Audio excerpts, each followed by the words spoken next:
क्या इस चोरी के कारण अब दृष्टि का नाम मिट्टी में मिल जाएगा, या शिवम उसके नाम पर उछला कीचड़ साफ कर देगा?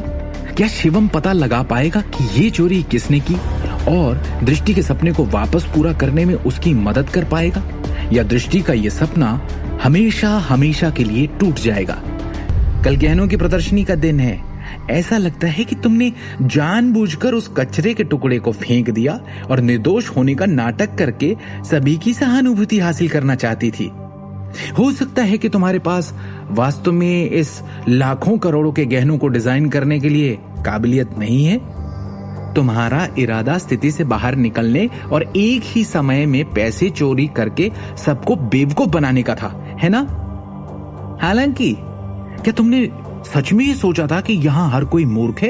क्या तुम सच में इतनी बेशर्म हो कि ये पता लगाने के बाद कि तुम्हारे पास लाखों के लायक कुछ बनाने की क्षमता नहीं है, अपने लिए गहने चोरी करने का सहारा ले लिया? तान्या ने मजाकिया अंदाज में ठहाका लगाया। ये सही है, हम में से किसी ने भी वास्तविक तैयार उत्पाद नहीं देखा है। क्या ये वास्तव में सभी की उम्मीदों पर खरा उतरता है या नहीं, ये आप दोनों को ही तय करना है ना? उफ, उसके शब्द वास्तव में वाजिब हैं। चूंकि दृष्टि मूल रूप से बिना किसी योग्यता की व्यक्ति थी, इसलिए बहुत संभव है कि तान्या के शब्द सच हों। ऐसा लगता है कि यहां हर कोई उसके ढोंग से लगभग मूर्ख बनाया गया है।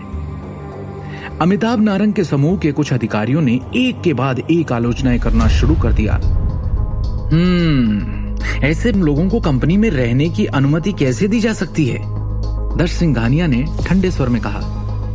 दृष्टि नारंग और शिवम गांधी, मैं तुम दोनों को साफ साफ बता दूं कि इस काम के लिए पहले ही कंपनी के उत्पादन शुल्क में 2 से 3 करोड़ खर्च हो चुके हैं। इसके अलावा इसे बाहरी दुनिया में भी भारी प्रचारित किया जा चुका है। अकेले इस परियोजना में रखी गई हर चीज की लागत तुम्हारी औकात से कहीं ज्यादा है। तुम्हें क्या लगता है कि तुम्हारा परिवार इस जिम्मेदारी को वहन कर सकता है?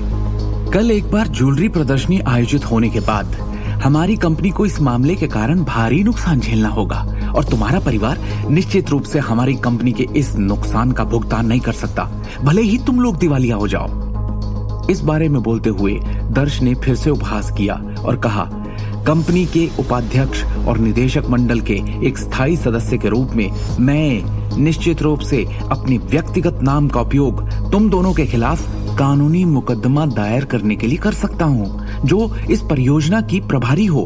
मैं अपनी व्यक्तिगत हितों के गंभीर उल्लंघन के लिए तुम पर मुकदमा करूंगा। इसके अलावा मैं तुम दोनों पर कानूनी प्रतिबंध लगाने के लिए सभी निदेशकों और शेयरधारकों को संगठित करना चाहता हूं। जब समय आएगा तो तुम दोनों को अनगिनत साल जेल की सजा होगी। दर्श सिंघानिया ने धमकी दी। तुम सच में सच्चाई को विकृत करना जानते हो, है ना? क्या तुम्हारे शब्द सच में इस स्थिति में सच्चाई रखते हैं? शिवम ने ठंडी मुस्कान के साथ कहा। तुम दोनों ही परियोजना के प्रभारी हो। क्या तुम्हें लगता है कि तुम इससे दूर हो सकते हो? करण ने अपनी सीट से छलांग लगा दी और चिल्लाया। कल गहनों की प्रदर्शनी के दौरान किंग ऑफ द वर्ल्ड स्वाभाविक रूप से सबके सामने होंगे और सबको दिखाई देंगे। जैसा कि अभी तुमने कहा, दृष्टि और मैं इस परियोजना के प्रभारी हैं। इस प्रकार तुम्हें इस मामले के बारे में चिंता करने की जरूरत नहीं है। शिवम ने स्पष्ट रूप से कहा। वाह, बहुत खूब, ये सही है। क्योंकि असिस्टेंट शिवम इतना आत्मविश्वासी है, कहने के लिए और कुछ है नहीं। मैं वास्तव में आशा करता हूं कि तुम अपना ये वादा जरूर निभाओगे। करण ने एक आडंबरपूर्ण अभिव्यक्ति के साथ कहा। इस कमरे में हर कोई तुम्हारे दावे का गवाह है। सुना ना सबने? असिस्टेंट शिवम ने खुद कहा था, है ना? किंग ऑफ द वर्ल्ड कल प्रदर्शनी में अवश्य दिखाई देंगे। अगर ये वास्तव में दिखाई नहीं देता है सहायक शिवम, हम तुम दोनों पर मुकदमा करेंगे और तुम लोगों को अदालत में ले जाएंगे। जब वो समय आएगा तो तुम दोनों के पास आज्ञाकारी रूप से कंपनी छोड़ने के अलावा कोई और विकल्प नहीं होगा, समझे? करण ने ठंडे स्वर में कहा। उसकी आंखें दिखा रही थी कि उसे वही मिल गया है जो वो चाहता था।